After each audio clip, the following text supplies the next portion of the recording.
Hey, hey, welcome in. Huh. Let the good vibes all begin. Something good is about to happen. Sure.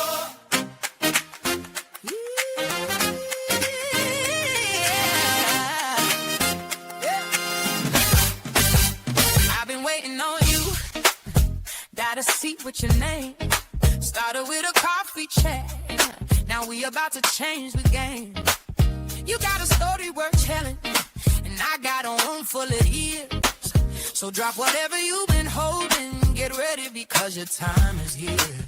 Because when real people talk to real people, something shifts. When real stories meet real listeners, something lifts. Every Saturday we show up and we bring our best. Show up to Carrie Connects and leave it best. Show up, show up. Something is happening here. Carrie Connects, Carrie Connects. This is your moment, come near where every story intersects and every heart connects. From a coffee chat to the main stage, just bring who you are. Carrie Connects, Carrie Connects. Connection is the start. Carrie Connects. Entrepreneurs, voices, friends, where inspiration never ends. You did not come this far just to sit in the back. Everything you walk through, we're getting you ready for that. So step into the light. Let somebody see your face, because the right conversation can change everything in this place. Because real people talk to real people, something shifts. And real stories meet real listeners, something lifts. Every Saturday we show up and we bring our best. Show up to Carrie Connects and leave it bright. Show up, something is happening here. Carrie Connects, Carrie Connects. This is your moment, come near where every story intersects and every heart connects. So the coffee chat to the main stage, just bring who you are. Carrie Connects, Carrie Connects. Connection is the start. We started over coffee just to see if it was real. Yeah, you opened up and showed me everything you feel. Now the world is watching and they say the very best chance. Carrie Connects is where somebody finally cares. Show up, something is happening here. Carrie Connects, Carrie Connects. Listen, you know it, come near. Every story intersects and every heart connects. From the coffee chat to the main stage, just be who you are. Carrie Connects.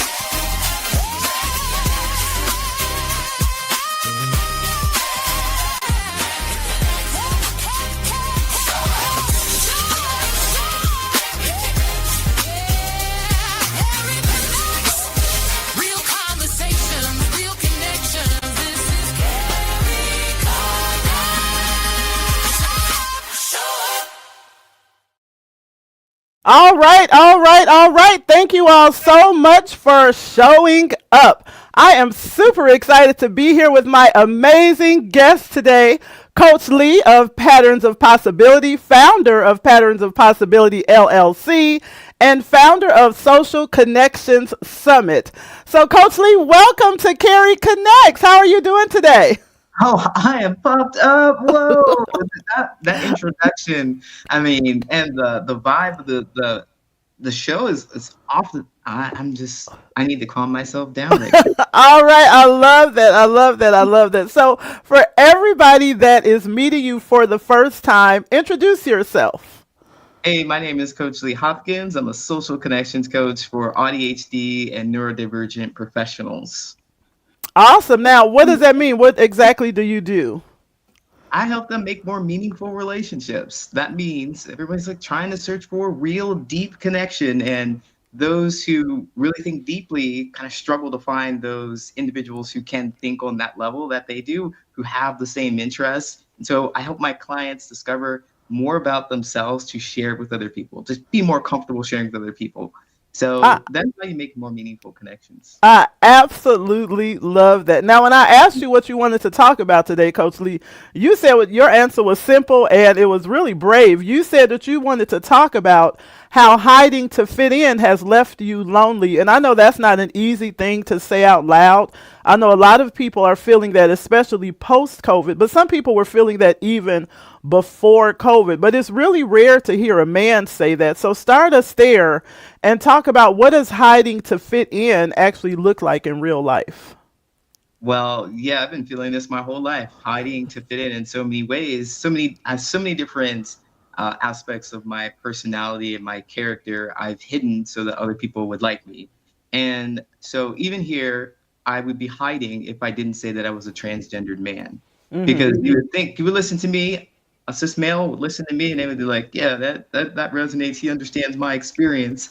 But I'm like, there's a part of me that does not understand that experience. And that would be an example of me hiding my truth. I would have just been quiet, like, I know exactly what you feel. I know exactly how I know all of that, but I don't really. And so hiding my personality, hiding the things that are important and interesting about who I am, hiding the things that I would like about who I would share with other people if I weren't afraid of being judged, is something that people do all the time. It's something I've done my entire life. And it's really hard to say, if I were a guy who was raised around men who love sports all the time, who were just so interested in it, and I wasn't. I'm interested in artwork. I'm interested in reading.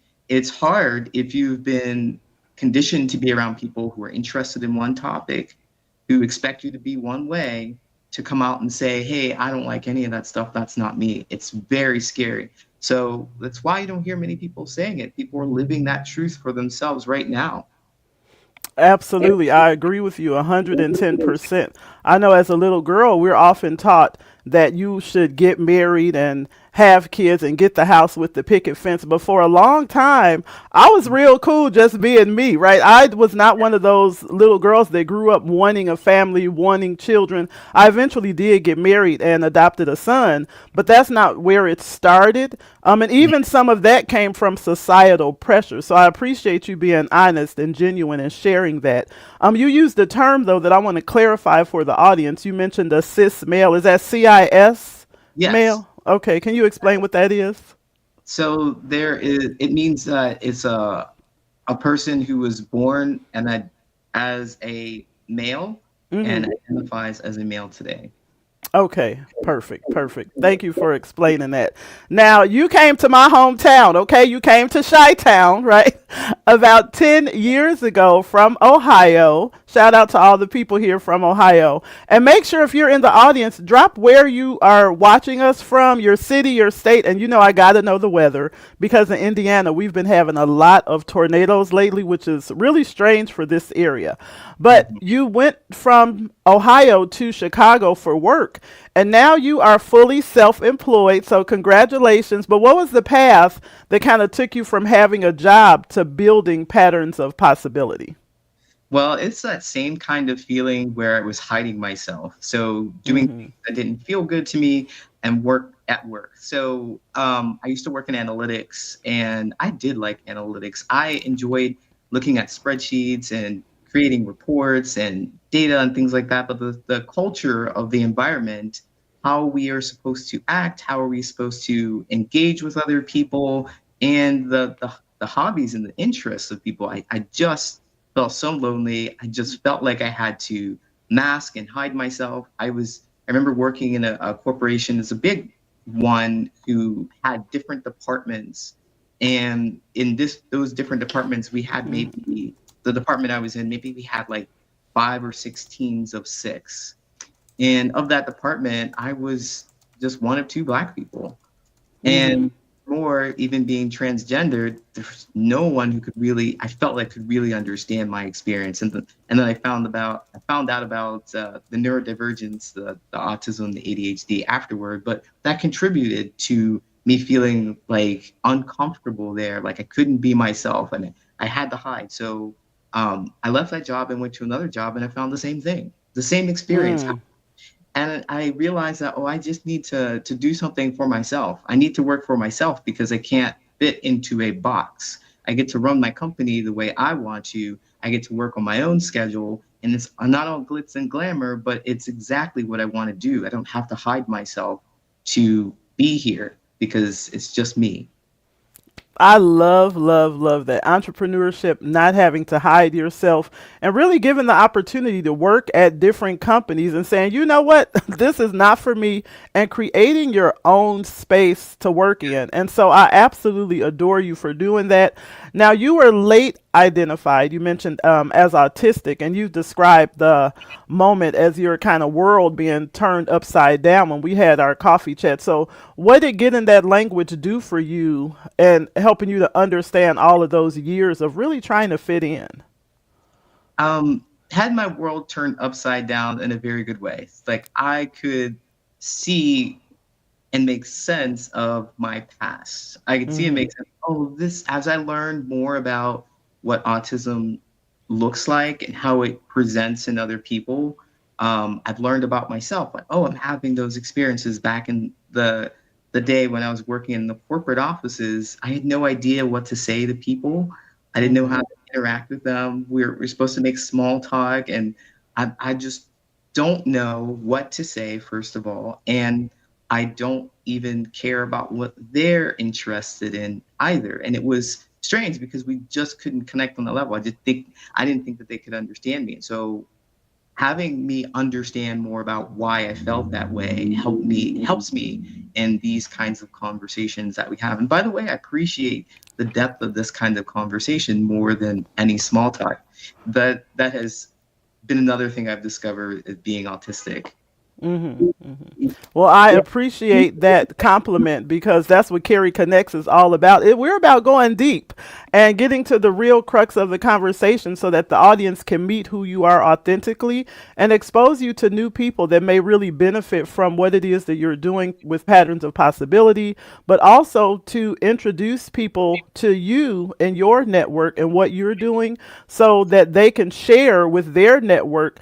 I believe that we are 1 degree of separation from everybody. And so I know prior to social media, you used to hear, oh, 6 degrees of separation.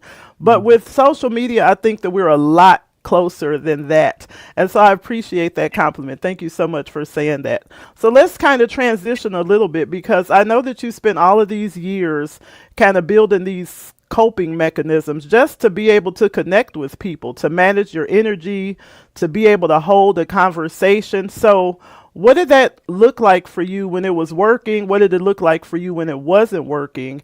And when did you just realize that, hiding was making you feel lonely? That's a really great question because looking back, I don't think any of it worked. I think that I was found out all the time. My poor attempts at small talk didn't really get me invited to any parties or anything like that. My questions to try and get to know people, they seem to be a little too deep and invasive, and I Mm-hmm. didn't notice that either. And so until I got the diagnosis, or I'm going to clarify, not a diagnosis because I'm not diagnosed by a doctor, but I'm self-identified, and that's a Mm-hmm. experience in itself. But um, before I understood that, I didn't not get found out. I just thought it was out weird, and I needed to try more. And so all the things that I tried just didn't work, including going to therapy. I learned more about myself. I learned how I feel about experiences. I learned that other people have feelings about their experiences, but I didn't learn how to actually start conversations. I didn't learn how to end conversations or where to go to find conversations that were Mm-hmm. interesting and important to me that would allow me to be myself. And so one of the things that I did quite a bit was drink. I was in the bars quite often. I actually went to karaoke a lot. I used to host karaoke because I was so into that. And I thought, this is working. This is one of the coping mechanisms that I found that I've done is drink, because that's what people do to make friends and meet people, according to Mm-hmm. every show that I've ever watched. And it didn't work. After I tried a few times to connect with people when I was drinking, hey, I'm having a problem with my partner, my girlfriend, or my job, and I'm just like, oh, yeah, nah, whatever. It's like weren't able to connect on anything that was important to me. So none of it worked, and I felt really just awful. Like I was the problem because I perceived that it was working for everybody else. Everybody else in the bar, regardless, had a great connection. It was just me. Everybody else at work had a great connection with their coworkers. It was just me. I can definitely understand that, putting yourself in situations where you can't really tell what's going on with other people, and so we kind of create these stories in our mind that other people are having all of this success, that their family is phenomenal, their life is phenomenal, and especially with social media, doesn't it look like everybody is just having the best time? Everybody. It's like the and it, and you're like, well, what is going on with me? And I think because of that, people really carry this shame and this guilt about not doing life the right way. It's like, what's going on with me? How come I can't make these connections? And we don't really know what it is. We just know that something is not working. But where do you think that shame comes from? And what do you think people should do when they start to feel that shame? Well, I think it doesn't start with us. Somebody told us, somebody taught us to be ashamed. Somebody taught us that we needed to fit this cookie cutter mold. I know when I was growing up, it was you want to get a nice job, you want to go to college, get a nice job, get a relationship, buy a house, get a 2 kids, 2.5 kids, I think, with and a dog with a white picket fence. I Right. mean, they really had the vision for us and Yeah. what we needed to do, the steps to get there. And if you subscribe to that vision, like I did, like many other millions of people have, and you discover that, oh, well, college just isn't for you. Oh man, you can't find a partner or you don't have good friends because of your communication. Not even because of your communication, it's because you're broken. You haven't done the right things to make those connections with people. You will feel a lot of shame because it looks like the rest of the world got the right message, but you didn't. You got it too, but you messed it up somehow, and you can't tell anybody else. And I think a lot of people are walking around with the same intense idea, the sense of shame for themselves. I'm different in some way, and I'm broken because I'm different. And what I've done encountering that, because I've had a lot of shame about being somebody in a space that I shouldn't belong or I didn't belong. Um, I I really leaned into it, and that's where therapy was really helpful. I really leaned into it to talk to people about that. And since I didn't have anyone in my life personally that could support me, I really needed to find an adult. Like I felt like a little kid out here. Like, "Hey, somebody please help me understand what's going on." Yeah. And therapy was really helpful to unpack those emotions of shame, guilt, and embarrassment. And I think that is the very first step. And then after that, it's time to take that new sense of self. Like, I don't need to be ashamed for what I couldn't do or what I didn't know. I'm going to have patience. I'm going to have compassion for the past self who didn't know these things. And I'm going to love the new person I am. You go take that person out into the world and you show them to as many people as will look. That's what I did. That's what I recommend people do too. And I agree with you. I agree that you should show your authentic self to the world and be unapologetic about it. So I Yeah. love how you went from loneliness to a way out. And you have this specific phrase that we kind of talked about on our coffee chat. Your phrase is find your people, not necessarily to be more social and not just anybody. You said your people. And you use this analogy about where you talked about a few minutes ago about going to the bar looking for somebody to play board games and to play crossword puzzles or to have conversations with about your relationship. Everybody else is kind of just there. Like you said, they're watching the sports or they're drinking. So, kind of break that down a little bit more for us. Why is being in the wrong room so expensive? It is so draining to be in the wrong places. We've been in the wrong places for our entire life, and well, I have. Let's say that I have. I've been in the wrong places because I wasn't able to really connect with people, wasn't able to show who my authentic self was. And when I started to show myself, people didn't like me, and I stayed there anyway. And then I hid myself again. So being in the wrong places is energy draining. As I learned about my autism, and ADHD, I learned about how much energy I spend processing processing my thoughts and Mm-hmm. ruminating over conversations, running in my head many, many times. I could have said this, I could have said that. Oh man, I messed it up. It takes so much energy to do that, and it's physically exhausting too. After socializing, I'm done, I'm tired. So, with that in mind, keeping that kind of energy level understood, if you go into a place and you know that the right people aren't there, essentially you're going to have to hide yourself. You're going to have to be careful about what you say, how you show Mm-hmm. up, how you dress, all the things. You have to really perform. That's draining to do. And when you're in those places, it's very likely that you're not going to find your person or your people because you're not being authentic. You were Mm-hmm. performing. So you put all of that energy into this grand, big performance and you get nothing. Right.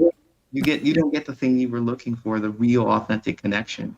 And so what I help my clients do is understand that they don't need to even go to that process. A lot of my Mm-hmm. clients will be a little afraid to say no to an invitation, even though they know that they're going to go through this process of masking, not to get the connection that they want. They're afraid to say no. I encourage them to say no, use that energy. It's scary with rejection sensitivity dysphoria. It might be scary for you to say no. Man, you're going to go through this whole process. It's not going to feel good. You're going to be even more drained. Let's process the rejection sensitivity instead. Absolutely. And I Yeah. love that you talked about performing because what I realized, and this may be part two, but I want to have a real conversation with you about performing in a room of performers. How about that? And so a lot of times we're performing, but we don't even realize that the people around us are performing as well. And that's makes me think of that song with the line "Tears of a Clown." And so we're all in there acting and not really making authentic connections because I think part of it is like you said, we don't know who we are. We haven't identified our authentic self. So I love that you did that, identify, even if it's self identification. I love that you took the time to figure out who you are and that you help other people to do that. And you talked about these barriers.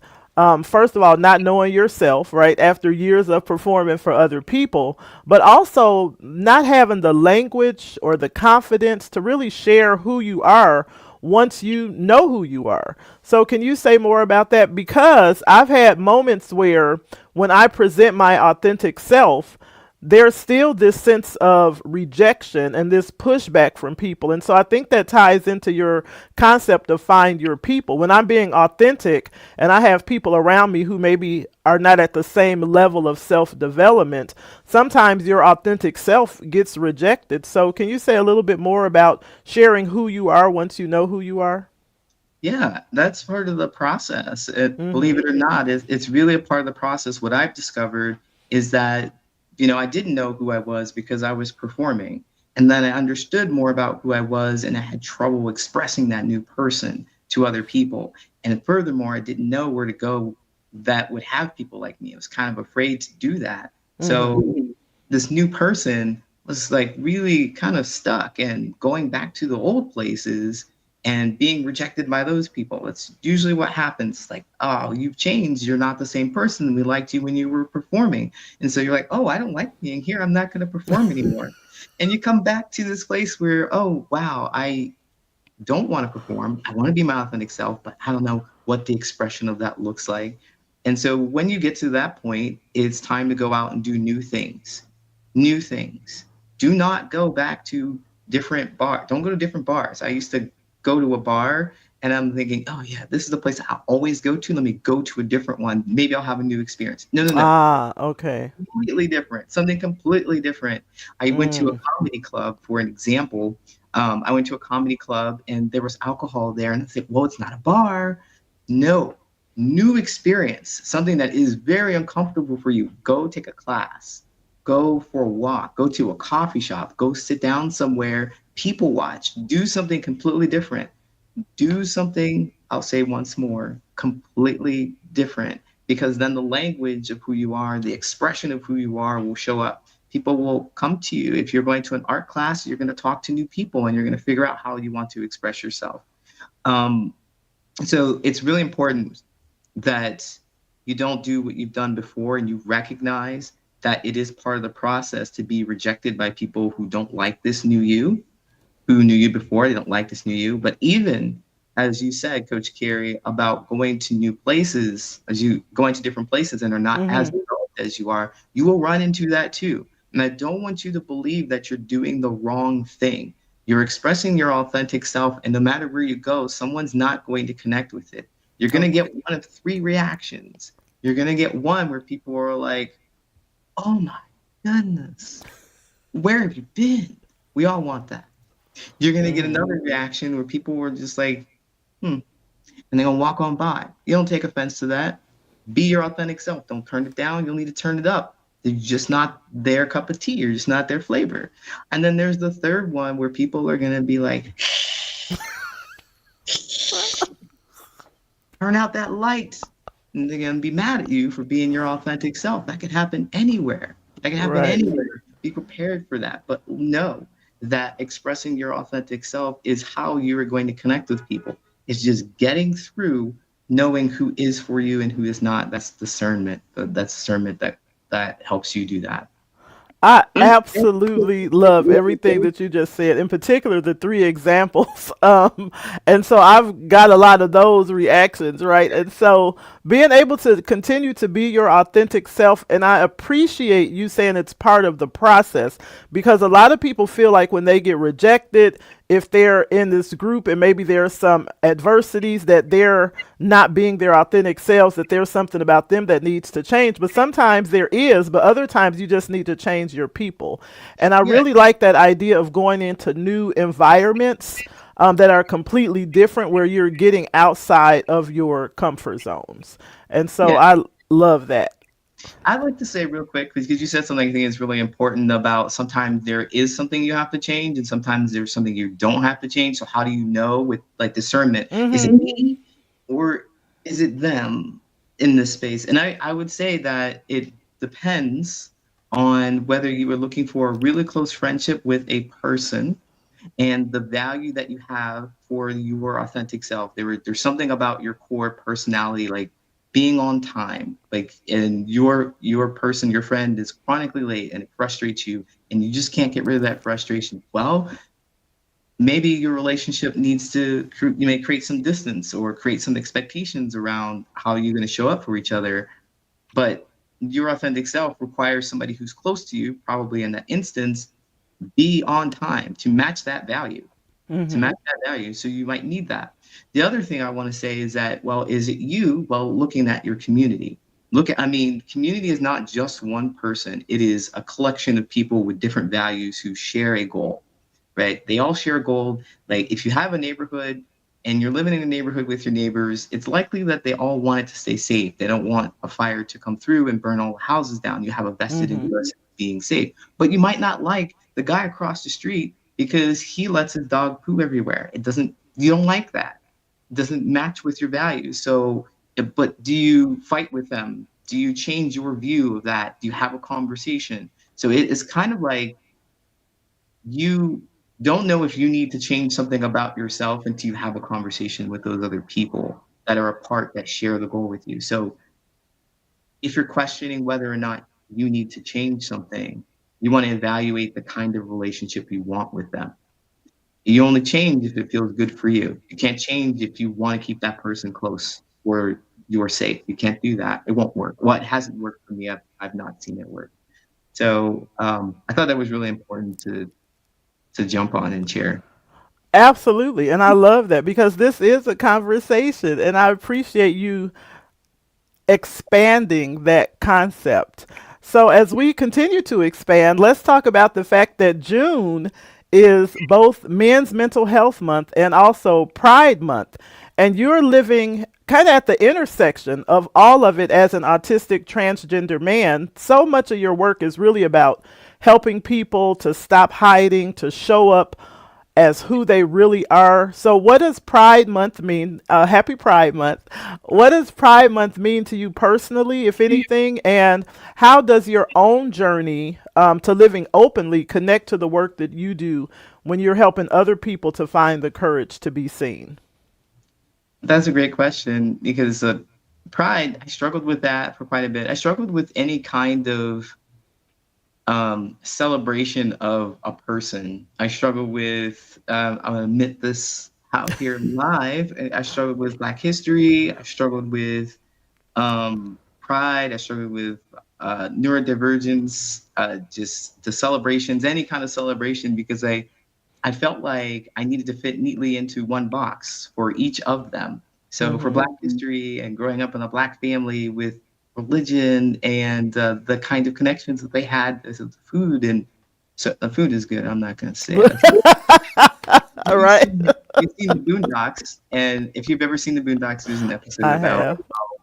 how people get the itis from the food, and it's paying attention to that kind of stuff and trying to bring awareness to family members and getting rejected from that. So you're not Black enough because you're doing these things. You're not cooking the Mm-hmm. way you do, right? And so I felt the sense of rejection from that, like, oh. And Mm-hmm. then being trans and being queer, lesbian before transitioning, I was like, I don't know if I fit there either, because the people on the poster don't quite look like me, and I don't think they're having my experiences. And there was a time, and I think it's still ongoing, where trans people they're trying to. Many people have rejected the idea of having trans as part of this queer space, and so Mm-hmm. I'm like, oh well, I guess I don't belong here either. And then in the autism community, well, I'm not formally diagnosed, so that usually gets some people upset. Like, you need to use different language about how you identify. Wow, like, geez. Is that, if you resonate with that, I welcome your questions and your thoughts. Actually, that's what the Social Connection Summit is all about, that intersection between the three. But it was really hard to pick one to celebrate. And so when I go into any of those celebrations, I bring all of the identity with me. Black history, I'm also neurodivergent and queer. All right, Juneteenth, I celebrated that yesterday. And if you've seen this post on LinkedIn, I went out with a shirt that says autism, just a different frequency. And my community there dapped me up. They had conversations with me. We had a discussion. It was beautiful. So I'm saying that there's no need, if you're really living your authentic self, to hide under just one identity. If you are all of it, your community will love you. The right people, your people, let's say, in the community are going to love you. Absolutely. And so I love that as a transgender man, you're consistently found out in these male spaces because you talk openly, which I love, but you talk openly about feelings. And sometimes men can sense something different in how you communicate because you ask these real questions and you actually want to know the person. And when we were talking, you modeled a way of asking that kind of goes past sports. It goes past scores without going too deep, too fast. Simple questions like, hey, did you play sports as a child? Did you have fun playing sports? Did your parents encourage you to play sports? So, what do you notice in these spaces that most men may not notice? And what do you think happens when a man gets asked one of those questions?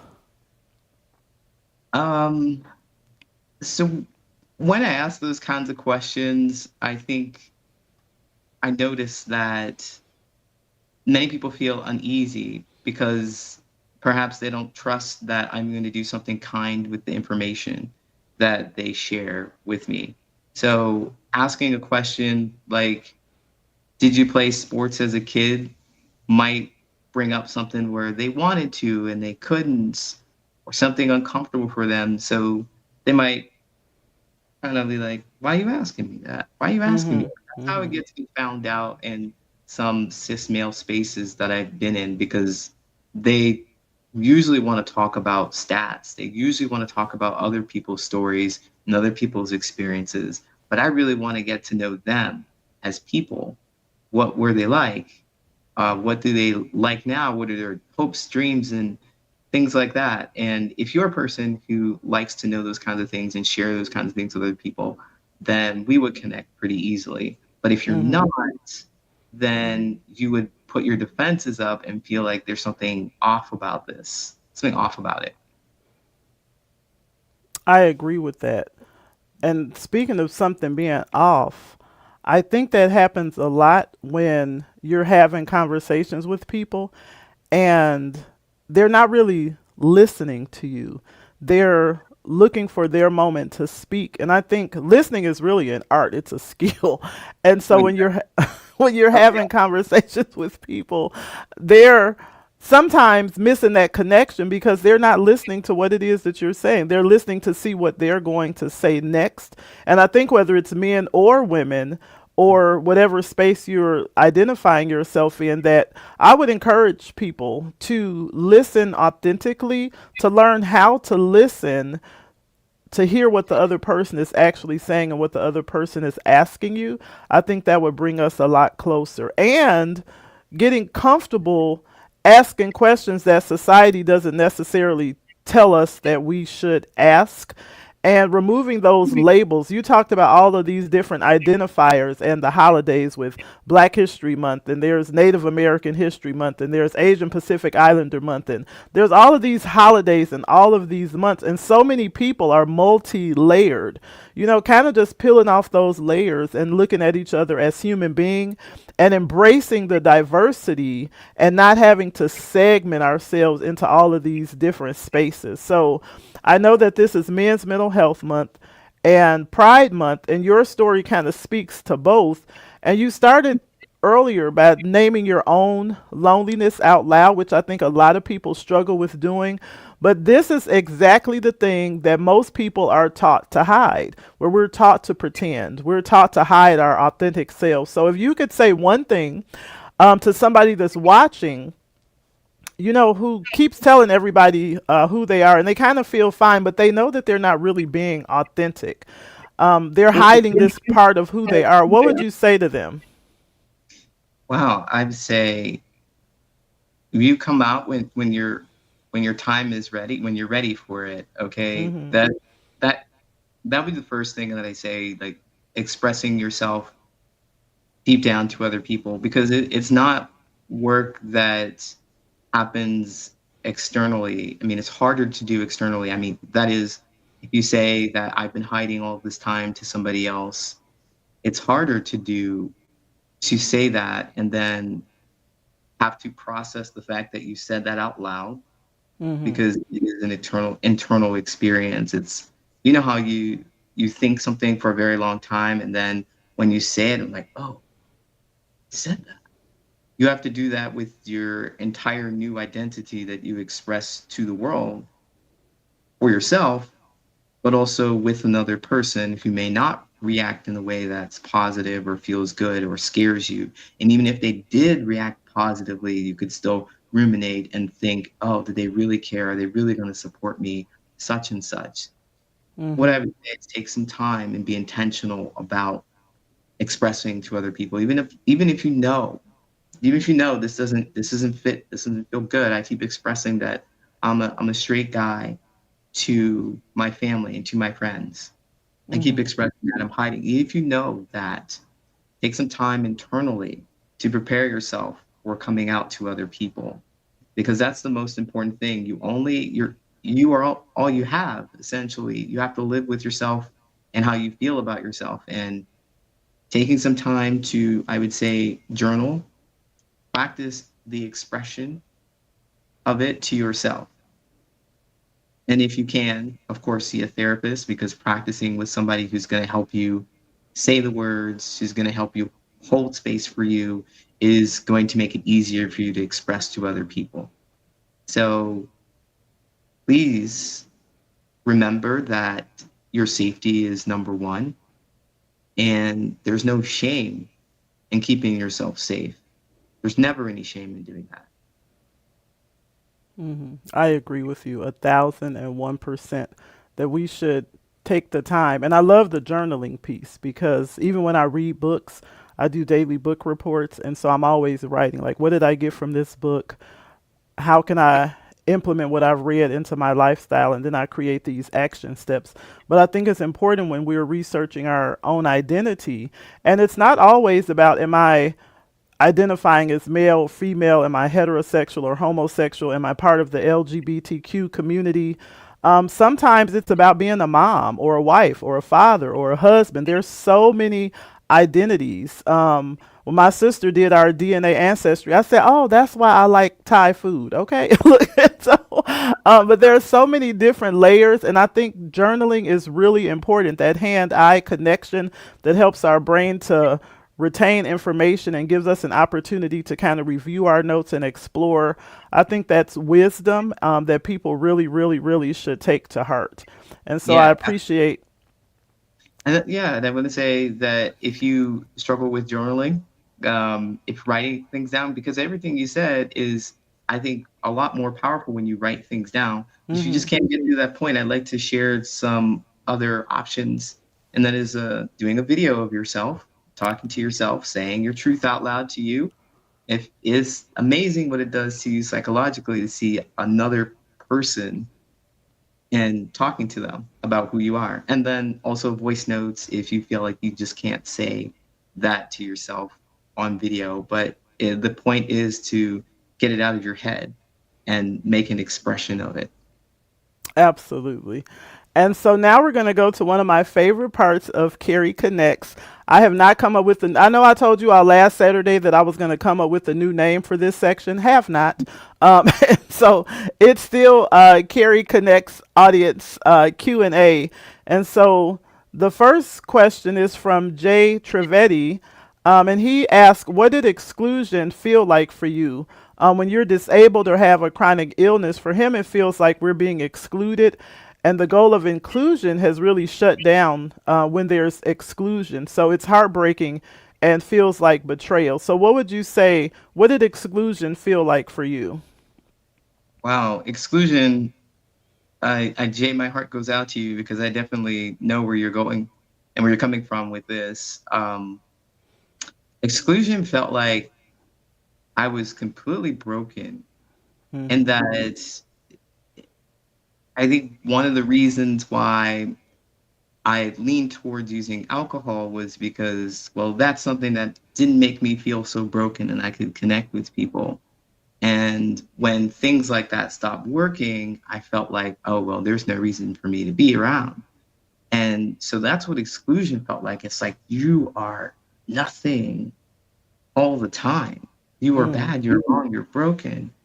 And for those of us who have made it through that point and have sought to be our authentic selves and still felt excluded because now our authentic self is not what people before liked, and we're struggling to find those others who will like us because we just don't know Hmm. right away, it can feel worse because we feel like we fixed all the things and now we shouldn't be excluded, and it's happening again.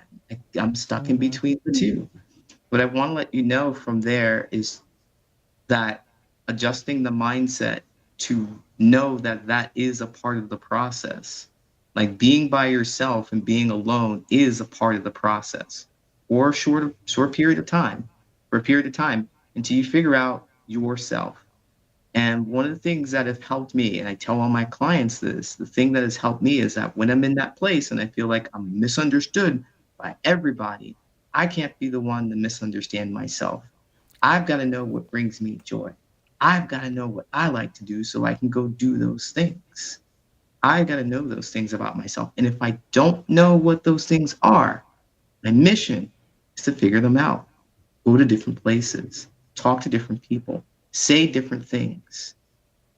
That's how you get through this spot, discovering yourself when you feel excluded so that you can go present your authentic self to the right people. It's like, oh, those are the right people. I'm going to go over there. I agree with that 100%. And I appreciate you responding to that question. The next question is from Joe Perez Ribas. He asked, do either of you or anyone feel apprehensive about meeting people in person versus virtually? Oh, well, I definitely like virtual because I just want to roll over and put whatever on, put my face on, and set up my lighting, and it gets the best angles. I mean, I am all about this virtual thing. I enjoy it, but I also enjoy going to meet people. Like I said about the energy levels earlier, is that it takes time and effort and energy to go to different places. I have to interact with other people. I have to watch how I speak or what I say, depending on the event. It takes energy and effort to get ready to go to the place, to do the performance, to come back, and to be in my place. It takes energy. So if I'm going to go meet someone in person, then I will be really intentional about what we do. And it shows that I am really interested in connecting with them. Absolutely. And I think one of the phrases that you just used is do the performance. And so a lot of times when we're going out, even as our authentic self, it really is a performance. Now, I'm a tourist, so I love when people say, oh, it's not going to happen. Yes, because then I'm back in bed, right? Or back in front of the television. But it is a lot of work, even, virtually, to put your face on, to get your mindset together, to get in front of people, to host an event, to be a guest at an event, because I believe in going to events with my camera on. But then also going in person is that extra layer. And so I know for me, Joe, I have felt some apprehension meeting people in person and virtually. Now I don't have the same apprehension because I'm comfortable in who I am, and I know that I'm going to always present as my authentic self. But in the past, especially before I really knew who I was, there were moments where I did feel a lot of apprehension. So, Coach Lee, I really appreciate you answering that question. And I'll take this next question. Joe again says, is there a link to join this conversation? First of all, Joe, let me say, love that you want to be a part of the conversation.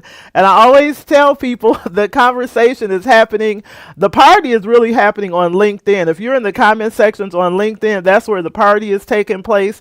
We can also see live comments on YouTube. We can see live comments from Facebook, and we can see live comments from Twitch.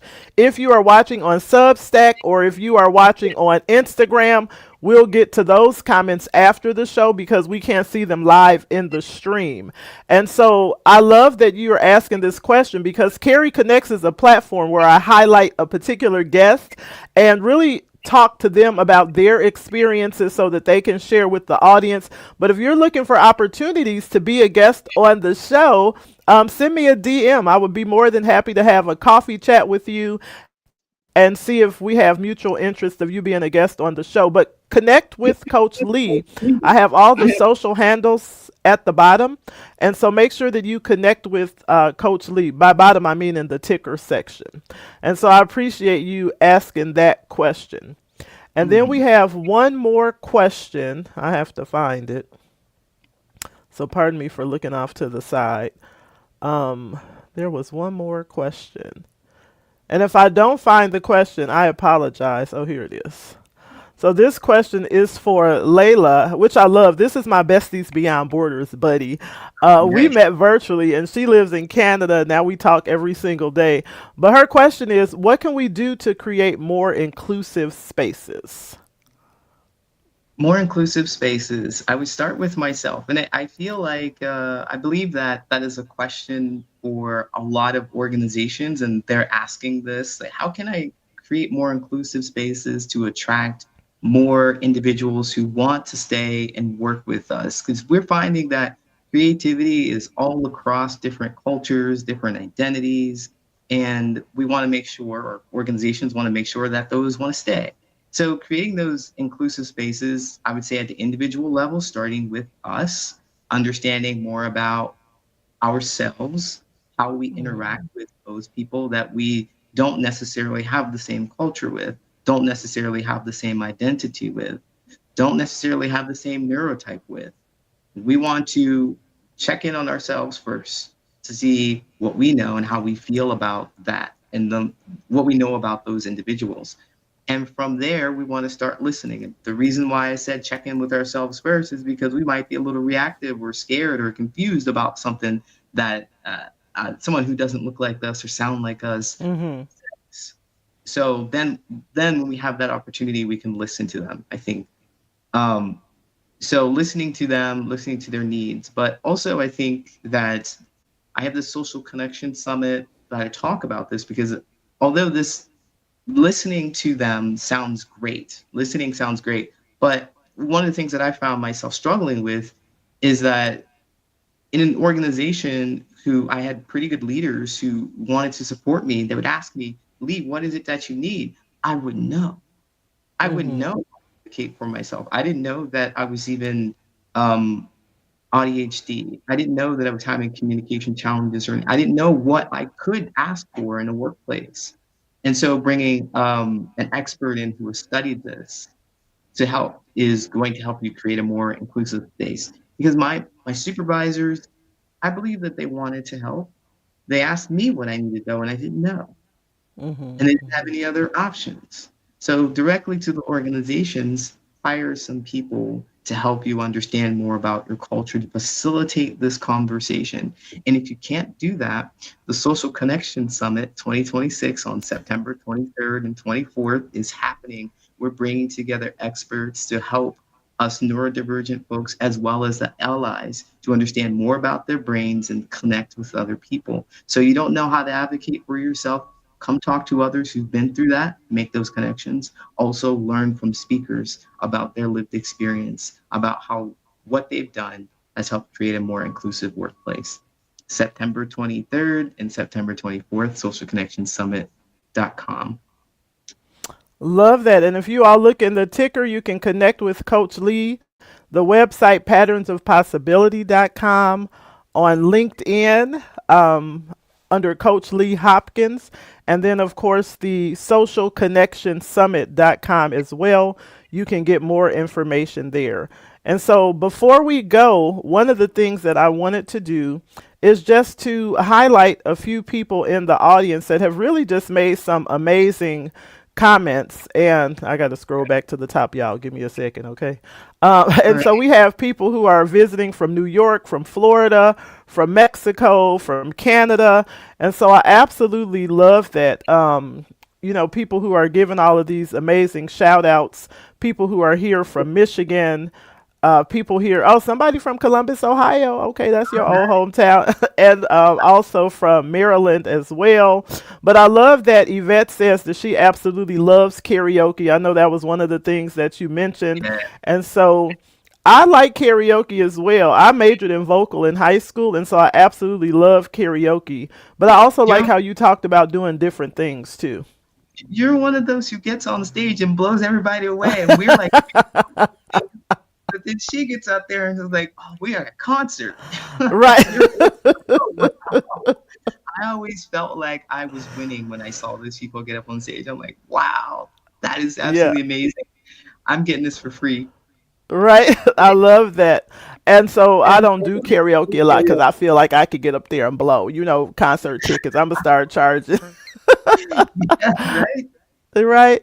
And then I also love this comment from Sharon. She said, adults are in short supply, darling. Mad gratitude for becoming one. And so I love that comment also. And then Layla says, it's never easy to find a way to blend in when you feel different and when you try to connect with other people. Yeah, it's never easy. And I won't give too much away on this. I really touch on it just a little bit because Layla, I think you brought up something that was really helpful. That reminds me of something that was really helpful for me. It's never easy, but I think that you can find one of three things to connect on. I teach this to my clients. It's the history, what brought us here. Like Carrie talked about how we connected over Chicago. Like what brought you to Chicago? We could talk about that. The history, you've got a similar history.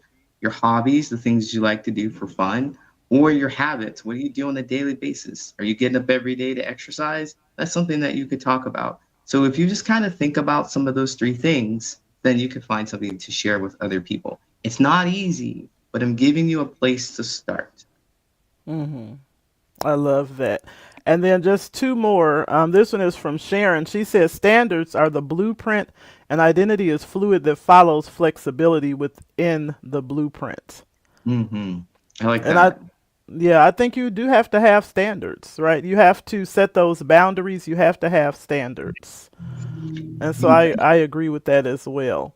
And so the last comment that I wanted to put up, hey, somebody from Twitch. I love when Twitch shows up in the comment section because, Yeah. hey, look,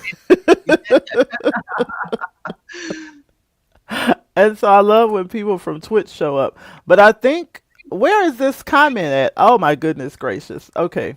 I'm excited for it too. Like, what is Right, it? I know, I know. Oh, here it is right here. Okay, this is my favorite. Amazing podcast show today from Masood Rana, who is a freelancer. And so we appreciate you being here. We appreciate you watching our podcast. And so, last question, Coach Lee,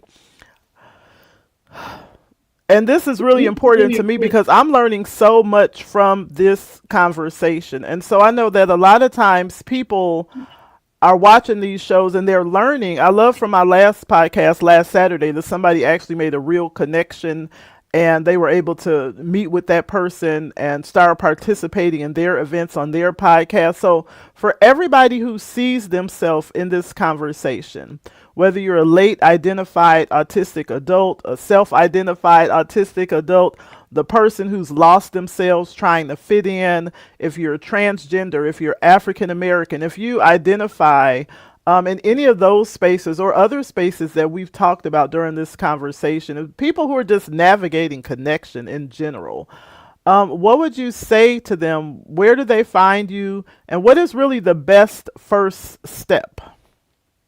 The best first step is self reflection and understanding that it's okay to be safe. Like, I just Mm-hmm. really want to put that out there, right there. It's okay to be safe. Make sure you get yourself to a place where you feel comfortable. Don't feel like you have to on anybody's timeline tell people who you are or try to be different. And you don't have. It's on your own timeline. I just want to make sure that you really feel that when you come out, it's your decision. You have agency over the way your life looks. And when you're ready to make that step to share with other people, you can learn from my mistakes. You can learn what I discovered about being authentic, going to the right places, making sure to say the right things so that you can learn more about them more intentionally, not just be in conversation with them, answering their questions, but you guide the conversation because you're looking for something specific from other people. You can do all of that by connecting with me, by learning about what I've done at thepatternsof possibility.com. So on my website, I have events. So there's no pressure. You come and you practice talking to other people, feeling more connected. So go to patternsof possibility.com, check out events. If you want a more one-on-one focused conversation, you have something specific you want to talk about, you can book a clarity session with me.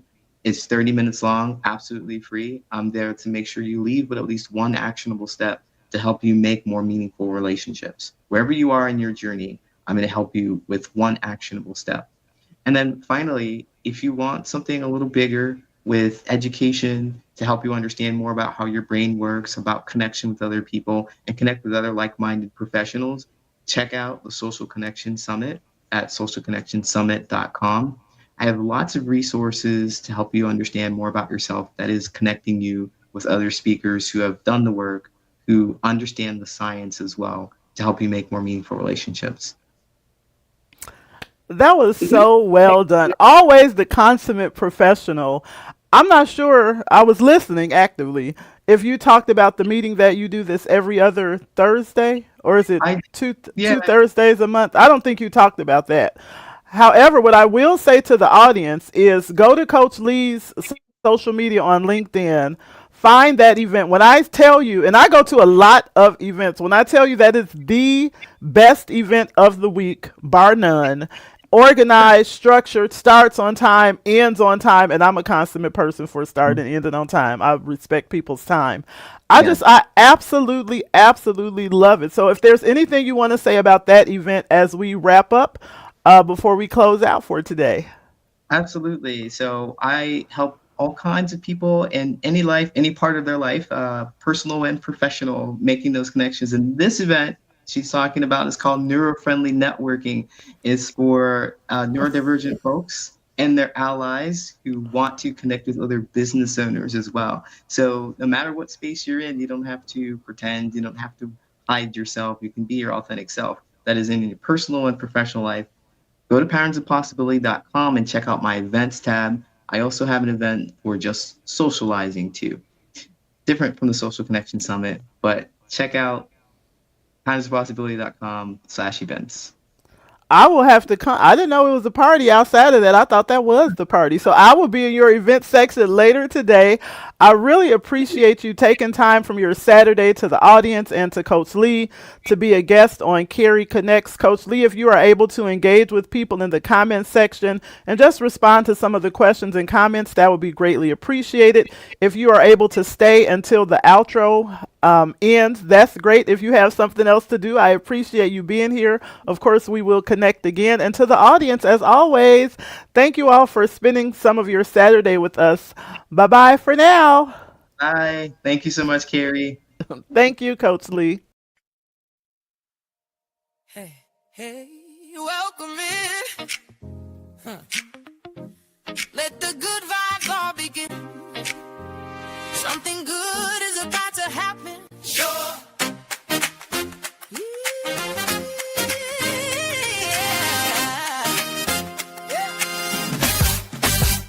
I've been waiting on you. Got a seat with your name. Started with a coffee chat. Now we about to change the game. You got a story worth telling, and I got a room full of ears. So drop whatever you've been holding. Get ready because your time is here.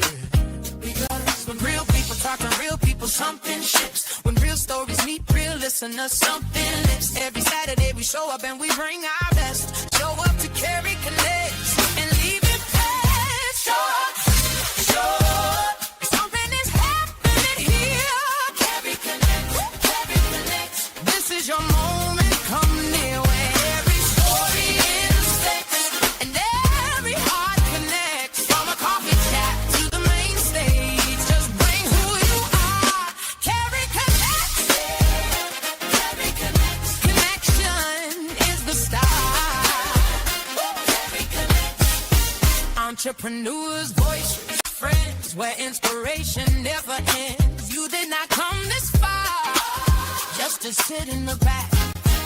Everything you walk through was getting you ready for that. So step into the light. Let somebody see your face. Because the right conversation can change everything in this place. When real people talk to real people, something shifts. And real stories meet real listeners, something lifts. Every Saturday we show up and we bring our best. Show up to Carrie Connects and leave it bright. Show up, show up. Something is happening here. Carrie Connects, Carrie Connects. This is your moment, come near where every story intersects and every heart connects. Over coffee chat to the main stage, just bring who you are. Carrie Connects, Carrie Connects. Connection is the start. We started over coffee just to see if it was real.